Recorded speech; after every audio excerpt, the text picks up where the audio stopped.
So today we kind of had pretty average games, one or two decent games, a few mistakes here and there again, nothing really crazy, just rotation sort of mistakes. So we know what we have to work on for the next LAN, and I think we're going to come back stronger from this. Overall, I'd say we played pretty good, considering we just changed our lineup not long ago, so I'm just looking forward to the future, see what we can do. Are you satisfied with coming in 6th, or do you feel you could have done better? We could have done better for sure, but it is what it is.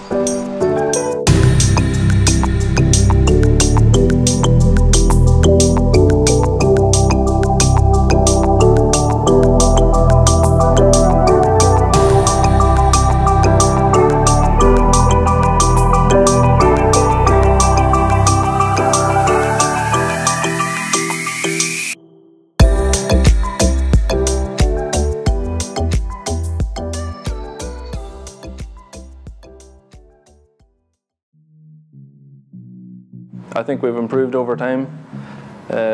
We've definitely improved a lot as a team, and MBS I think he's got a lot more comfortable, so I think we're in a really good position going into GLL.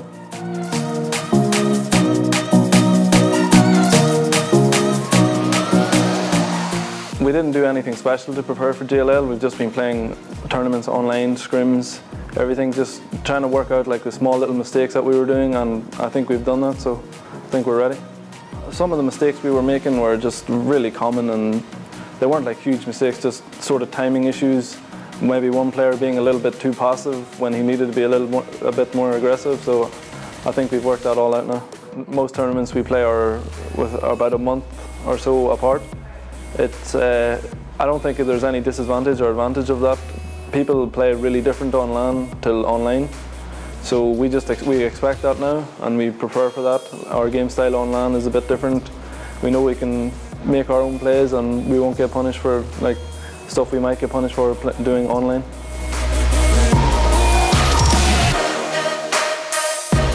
We're always excited to come to LAN, no matter where it is. But GLL, we had GLL season 1. That was a good experience. So I think we're excited to play here in Sweden. The goal here is to win. In game 1, we were stuck. We were stuck in like a little ridge just outside a compound that was really good in the circle. And then the zone pushed away from us, and the Knights had almost like full zone control, and we were just all stuck in this little ridge. And then when the zone closed, the Sictors came out of smokes in front of us, and then we kind of just got shot from everywhere and just fell apart in like 5 seconds. Now Vard, the last man with MBS. I think it's just one player up for Besiktas as well. Yeah, I think it's only Luck's going for the revives. Is he going for the revives? I think he's pushing for it. He's going to try and get around that. He gets them flushed out because Drayden got MBS at the same time. Against MiracU. Third party galore saves them. The teams are sticking to a similar route. I mean, that's usually how you play. But what is this circle? There's no way. There's no way! No! So, I don't know whether the mics picked it up, but literally the entire room of players, they were all like, what? What?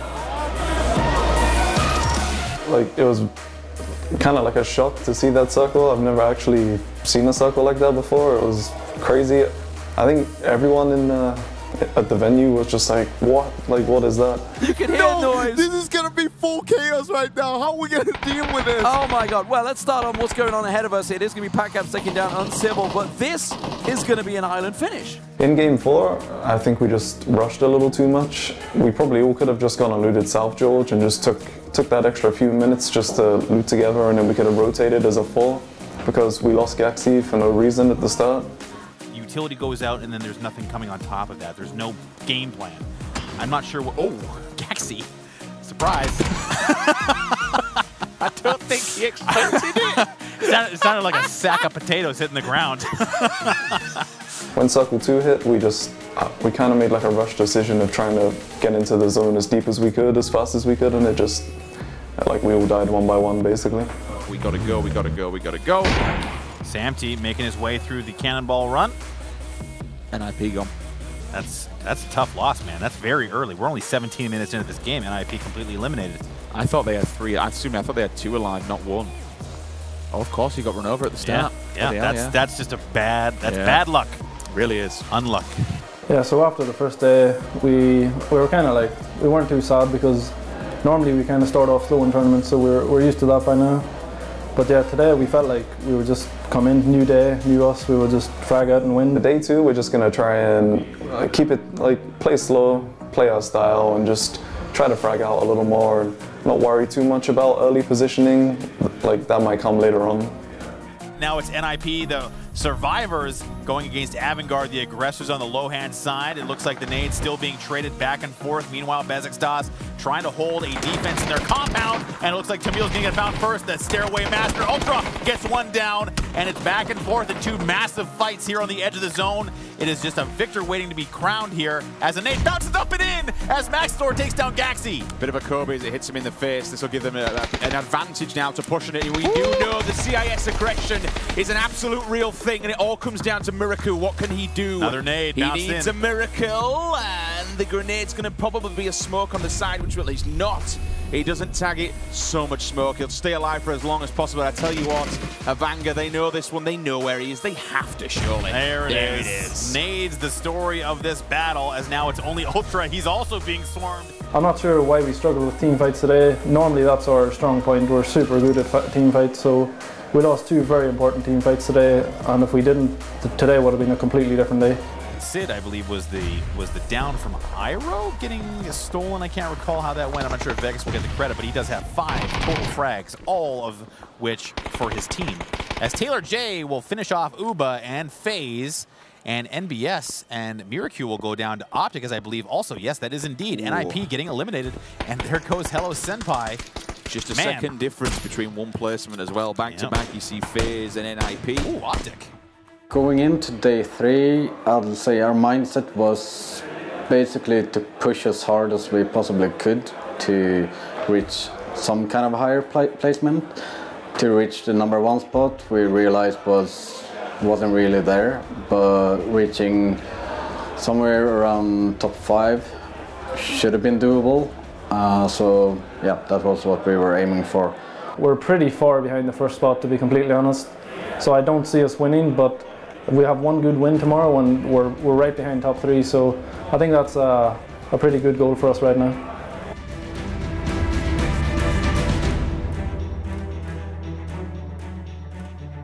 So going into the last game of today, the game 5, it was basically all in, and we really wanted to have something to show for. Obviously we were a bit lucky here that we got the soft Jojo pole circle, which was basically the first time in this tournament that we didn't have to chase the circle all the time. Vard was in the right position all along. He also got a lucky airdrop just on his front side porch, so that kind of helped. 3 of our guys ended up dying in South Georgia pool, but Alex stood his ground, and I'm happy that it was him that eventually stood out on top and won the game for us. What we can look towards is obviously who is going to be 4th down to 9th. There's a lot of teams in there. United and Wildcard basically sitting neighbours right now down on the southern edge of this circle. And NiP, they want a performance. This is their circle, their territory. They're absolutely looking to get themselves at least a chicken dinner in the home of Ninjas in Pyjamas in Stockholm. That's at least they could deliver. And NiP, as we mentioned, Vard in that little shack, he's keeping himself alive. Accelerate, they're still out on the smokes on the west side here, but look at the new circle. Vard, once again, in the center, he's just enjoying himself. He's like, hey, maybe I'll get that chicken dinner, don't worry. It's, I would say, fairly easy to get from hospital to that shack, but it's not when there's teams either side of you staring at you. Yeah. They got 12 kills and they're looking for more. They want Red Diamond. I mean, Vard, he's not doing anything. He's just waiting. He is just enjoying this. They see the nade coming. It falls right on Uncivil. Not going to quite get the legs though to finish him off. Vard sitting, watching this all play out. He's got an M249. Oh! He just mows down Sid as he comes over the hill. Just about the perfect gun for that distance. And that's going to be a real problem for anyone that has to push that house.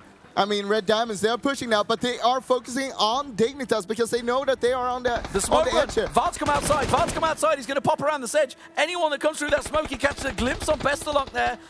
but they're just gonna play the wall there, so they're safe against vard. They need to focus on Dignitas. Dignitas can get a side. Hello Sampai picked off. They're down to 2. The nade comes in. They're down to 1. It's vard that gets Besta locked down. Pin the last man standing. They get pinned down. Red Diamonds go down in 3rd place. Was that enough for Red Diamonds to chase 4th place Envy? We don't know. We're going to check out the tables after this. Pin, though, will finish off ALO. Vard comes around the side. That's a big spray. Gets the knock. Looks around the side. MT49 in hand. Gets out again. NiP going to do it. NiP pick up a win. What in the world? My... So yeah, overall we finished 11th. Bit of a disappointment that we didn't reach top 10 with the last game that we had. We were only like 1 kill away from being top 10.